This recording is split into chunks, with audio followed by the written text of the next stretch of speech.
Hello again.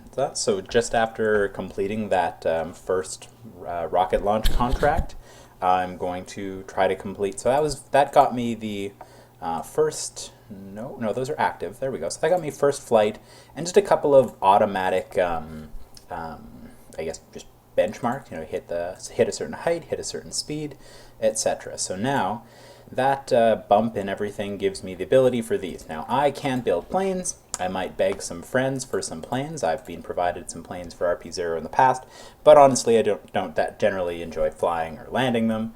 Take a lot of time in my opinion.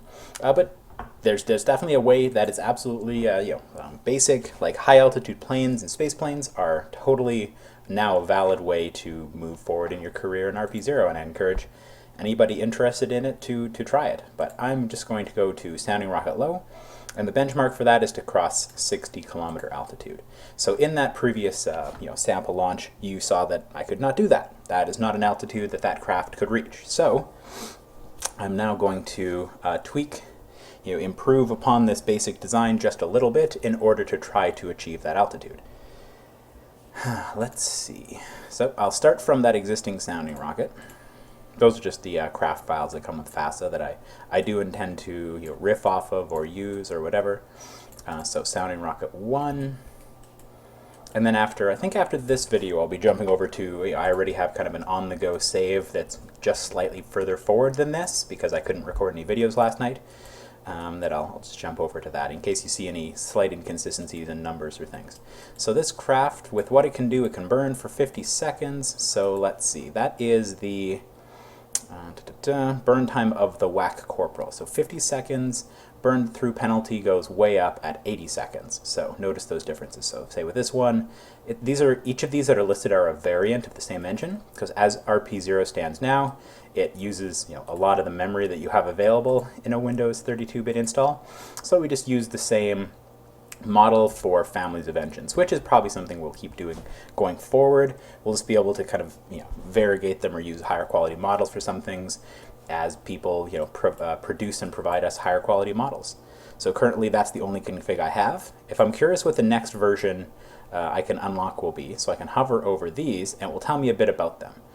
So here you can see, for instance, my maximum vacuum thrust of this whack corporal is 7.6 kilonewtons maximum. So these are efficiency values. So vacuum efficiency max is 218. So the next notch up, let's see. So look at extra cost. So it says 50 extra cost, 30 extra cost. So the lower lets me know that's probably the next notch. So that's actually like almost a doubling of the thrust, which is quite a bump, and it tells me I will require early orbital rocketry to unlock that. So that'll be a whole separate tech. So it's a pretty similar engine. Currently this display doesn't tell you its rated burn time. You have to go look at it here to see that for the config. But in a future RP-0 or real fuel version, that will also be listed, because we pointed out to the mod developers, the guys who are actually the gods who can actually write code for this, like Agathorn and Nathan Kell, and they've one of the two worked out the way to, I think Agathorn, to have that burn time show here, to show here, which is awesome, because then if you're selecting what to unlock or which version to switch to, the rated burn time is key information to have. So I am at the limitation of this. So let's try think of ways to try to push it just a little bit further. So I could take science instruments off, but that kind of defeats the point just a little bit at this point, because I know, but now I'm also letting you know that just above 50 kilometers you can unlock more science because you're at a high altitude, something like that. So I'm going to try doing a stretch. Now this is risky because the rated burn time of this is 50 seconds, and I definitely wouldn't recommend or have done this as my... I just double center clicked on the engine to get a little more detail about it here. Rated burn time, flight data, that is wrong, I'm pretty sure. That flight data shouldn't show 0 since I've already done a flight with this. Obviously, I didn't just simulate it, it did show that I have the contract complete. It shows right here. But anyway, that should show. That's probably a bug that'll be fixed, but right-clicking here, it shows the wrong amount of reliability for that engine. Actually, let me try something quick. Who knows? Sometimes information sticks in funny ways with parts. No, I switched it for a fresh copy of the engine and it's still showing the 0 data. Anyway, so it's rated for 50 seconds, so I'm stretching the stage, and I'm just going to bump this up. I pretty much never mess with utilization unless for very specific cases. Like this is just all tank, nothing special. And that'll give me just a little bit less dead weight, which will help just a little bit more I need. So 50 seconds, let's bump it up to a full minute. So there we go. So now we've got this rocket to give us just a little more delta V.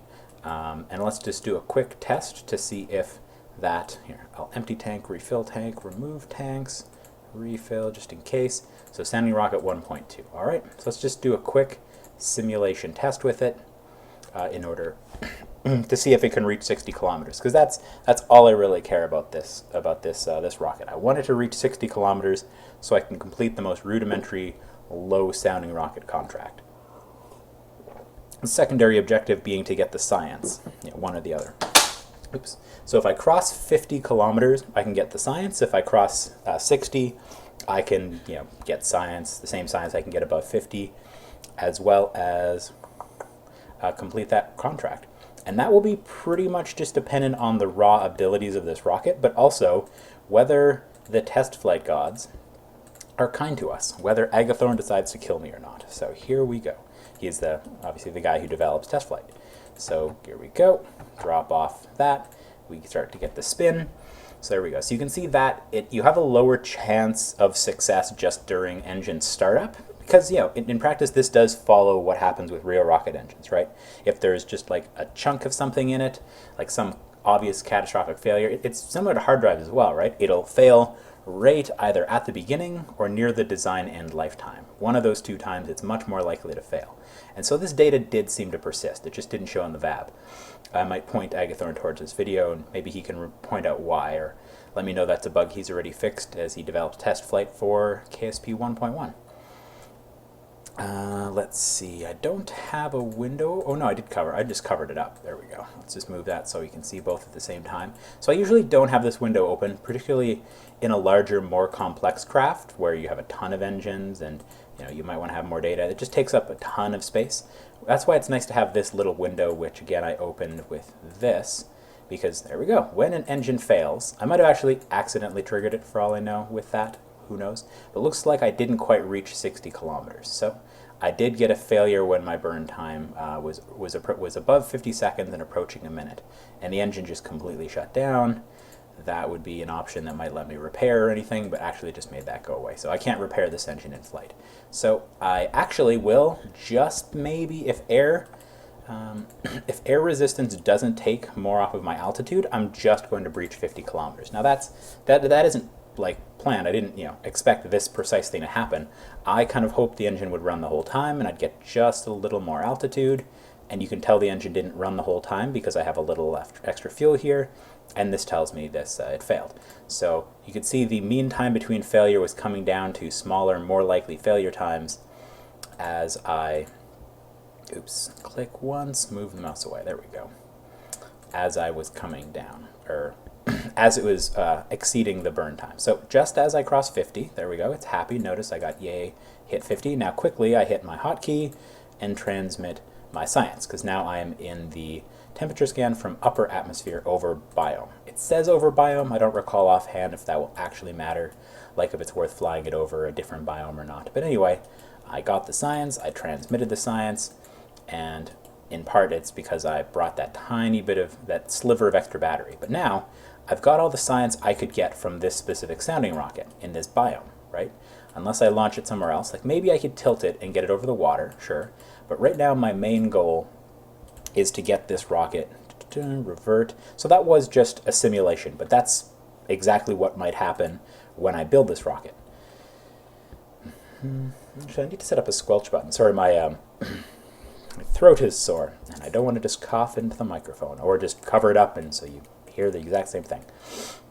So I'm going to build one of these because at least it looks like it's likely to breach 50, so that is awesome. So launch, build. Sorry. I'm going to make a slightly different version where I take off the science. So that'll smooth off just a little bit of mass. Because I don't have that science to transmit, I can pull off the little battery. Now, if you looked at the masses of those, or if you compare before and after, these are tiny amounts of mass. But really, this is just going to make it more likely that I can breach that 60 kilometers. So I'm pretty sure I reversioned it, so save. I'm not even going to test these because I know those were tiny, tiny changes. My only uncertainty is whether, say, that second rocket I just designed will start with the data that I have now or the data level that I have after I fly the next mission. I'm not sure. But I've now set up 2 rockets to build, which is a nice handy way to illustrate. Come on, load up the sunlight. There we go. So you can illustrate in here what happens when you have 2. So it's still reconditioning. That will happen in parallel, and it is constructing my rocket. So this time is decreasing 1 second per second, and this next rocket is in the queue because I only have, if I upgrade my vehicle assembly building, which I totally can't do right now due to the cache, I could build 2 rockets at a time. Just like if I upgrade this, in addition to whatever benefits I get here, like being able to launch heavier things, I could also set up 2 separate pads to launch 2 separate things near the same time or at the same time. So I still don't quite have enough tech to unlock anything, unfortunately, but I will probably have that option soon. So warp to complete. There we go. And now warp until the first sounding rocket is complete. So see, this one doesn't move at all. It's just waiting in queue. So there we go. So now we can start building. I can roll out this sounding rocket. So rollout is kind of everything being assembled and getting brought ready and then being rolled out to the launch pad. So it does take a little bit of time. You'll see it more in future missions where they're longer, but those are the fractions as they are, and I'm fine with them. So it takes about 14 days to build one of these rockets. If I spent an upgrade point here, I could go from 0.5. So I could increase 0.5 plus 0.05. Imagine it's the same number with the decimal moved. It's actually just 10%. So it'd speed up by 10%. Which isn't worth it to me right now. I'd rather keep that point in reserve in case I want it for tech. So it's daytime. That's really all I care about for a sounding rocket, because then I get to show off the launch to people like you. All right, so this is my second sounding rocket. It's very similar to the previous one as you saw me construct it. So the hope is that we'll breach 50 kilometers altitude, hopefully maybe 60 kilometers altitude. And if it fails to do either of those, then I'll just build another variant of the exact same thing. Because with more, in part, you're just kind of rolling the dice, right? Like if I kind of need to get a 6 and I've got a 6-sided die, eventually if I roll enough die, I'm gonna get a 6. I'm going to have more probability that my best launch is good enough to hit that altitude. But also over time, I build up more data. And so the failure rate gets a bit better. It becomes less likely to fail. Not sure why that window didn't persist. Maybe that was because I set it up during simulation. There's a shocking amount of stuff that goes in the background to do Kerbal construction time. It's quite an amazing and code-intensive mod. Of course, there's tons that you are already aware of, like intensive mods that just replace the whole planet and everything else. But imagine like a simulation, because from the games, many of the game's perspective, the elements of the game's perspective, it's just a normal launch, but the mod mediates it so that it doesn't actually apply to your save file. It has to bump a bit of your cost. It has to kind of keep in mind time of day. It has to do a whole bunch of crazy things with the game engine to make it appear like it was just an actual simulation. Any science accomplishments or contracts you complete during it aren't actually completed. It must do a ton of stuff in the background. So look, my engine ran all the way through. I actually ran out of fuel. Holy crap.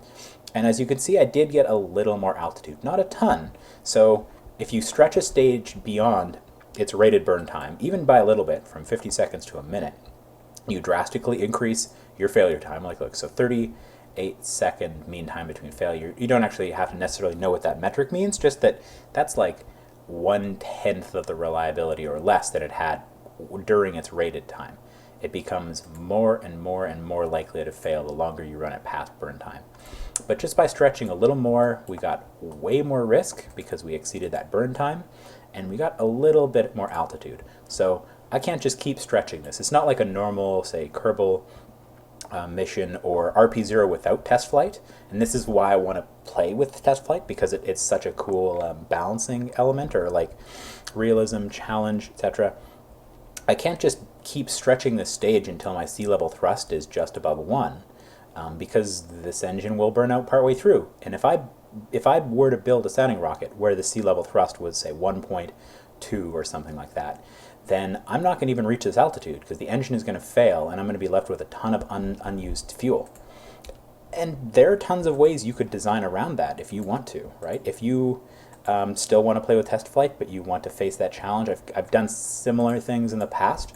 Like, let's say you want to make a mission where you need more relights of engines, but the best engine you have only has one light or a couple of relights.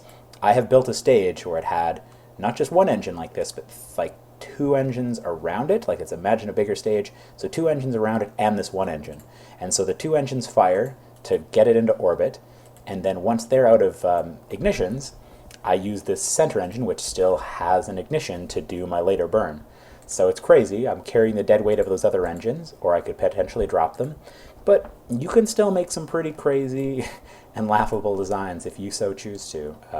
Even with all these realism mods, I've done that just to get more, to do a mission earlier than I normally would. I could wait, I could unlock a technology which gave me the multiple ignitions. But just like the rated burn time here, if I were to carry more Aerobee engines, like, I could have a cluster. If I wanted, I could have a larger tank with 3 Aerobee engines around it. Those could all light until they fail, or until I shut them down at a minute, let's say, and then light the core one to burn the remaining fuel. I could totally do that. That is an option. I encourage people to try if you find that interesting, by all means. And now you'll see why I like to call sounding rockets the world's largest and most dangerous lawn darts, because it's going to do the lawn dart effect. So it hit its max altitude, it's on its way down. But the point is, even with all these realism elements and all the super cool things that are in TestFlight, where engines fail, have rated burn times and such, you can still make crazy and fun designs if that's what you find fun, right? I have done it, not in every instance. For me, let's say if I wanted to keep using these engines, I'd make a first stage where it had, say, 2 or 3 Aerobee engines, and then I would shut them down. I'd design it to only go 50 seconds, say, or a minute. I'd shut down that stage and light this as a second stage, right? That is a thing I could do. But in practice, I'm trying to follow kind of realistic American stages. And at some point, I'll do a little research and let you know what this stage represents. I'm pretty sure it's the second or third stage of the Vanguard where this engine was used, if I recall correctly. But I could totally be wrong. That's why I want to do the research before I kind of lock it in, because I want to design stages using the engines and their realistic rated times with TestFlight, and then reuse those stages, because somebody in the Kerbal Realism Overhaul IRC, I think Warloga, pointed out how to actually use subassemblies. And you may laugh, but Kyle, you play too much Kerbal. You play a ridiculous amount, you know a ton of things about it, you know history. Yes, I could not build subassemblies until recently when somebody pointed it out, so I'll show the trick I learned. But look at this terribly dangerous lawn dart. It exceeded Mach 1, pretty sure, and bam. So you don't recover these, you're just transmitting science. Only later will we be building rockets that are recoverable. So just so you know, that's what happens. So that was an actual launch. You saw the design. I had enough time there to show the test and the actual flight of that rocket. So we got all the science. So this was totally not staged.